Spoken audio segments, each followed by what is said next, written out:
যে আমাদের সবচেয়ে খারাপ সময় যেগুলো গিয়েছে, বিশেষ করে সেই সমস্ত পরিবারগুলো যাদের স্বজনেরা গুম হয়ে গেছে, সেই স্বজন হারানো পরিবারগুলোকে সামনে নিয়ে, তাদেরকে সঙ্গে নিয়ে যে মেয়েটি শত বাধা বিপত্তি উপেক্ষা করে সামনে এগিয়ে গেছে এবং এই বিষয়টাকে সারা বিশ্বে তুলে ধরেছে, সে হচ্ছে তুলি।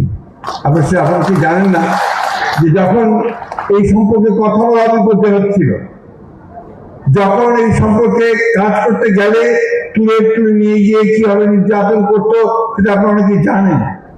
সেই সময় তুলে থেকে নিয়ে জেলেরা পর্যন্ত গেছে তার একক প্রচেষ্টা নিয়ে, যেটা আমাদের কাছে অত্যন্ত, আমরা মনে করি যে তাকে আমাদের ধন্যবাদ অবশ্যই দেওয়া হয়েছে।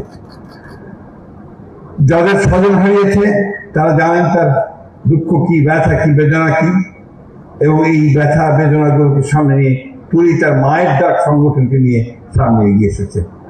এখানে অন্য যারা আছেন তারা প্রতিযোগিতা প্রকৌশলী, ইঞ্জিনিয়ার, তারা প্রত্যেকে নিজের ক্ষেত্রে অবদান রেখেছেন, এবং যারা এমপি হয়েছেন তারা তাদের এলাকায় তাদের জনগণের মধ্যে অভূতপূর্ব জনপ্রিয়তা অর্জন করেছেন।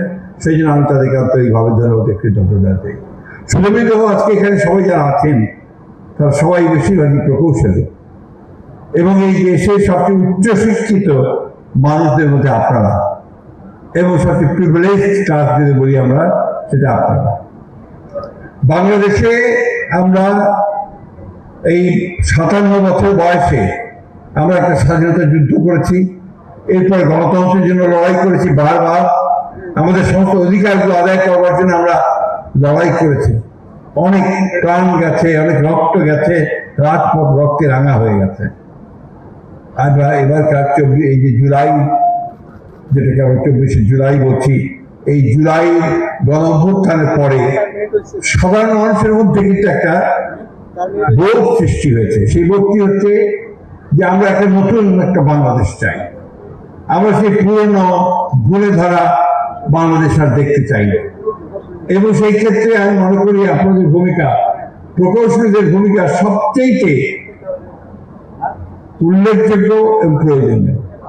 আমি এখন যে মন্ত্রণালয়ে কাজ করছি, এই মন্ত্রণালয়ের কাজটাই হচ্ছে আপনার প্রকৌশলীদের নিয়ে।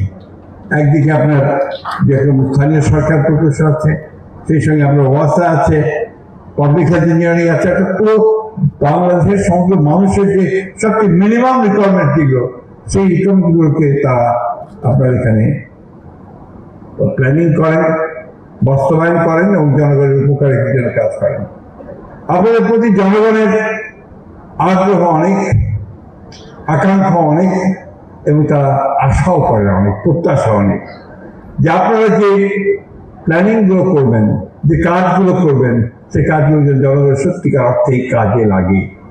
আমাদের খুব দুঃখ হয় যখন আমরা পত্রিকায় দেখি যে বিগত সরকারের আমলে, ফ্যাসিস্ট সরকারের আমলে একটি জেলায়, সম্ভবত পিরোজপুর জেলায় ৩,৫০০ কোটি টাকা লোপাট হয়ে গেছে, কোনো কাজ হয়নি, এবং সেটা এই এলজিআরডি মিনিস্ট্রি থেকেই হয়েছে, ডিপার্টমেন্ট থেকেই হয়েছে।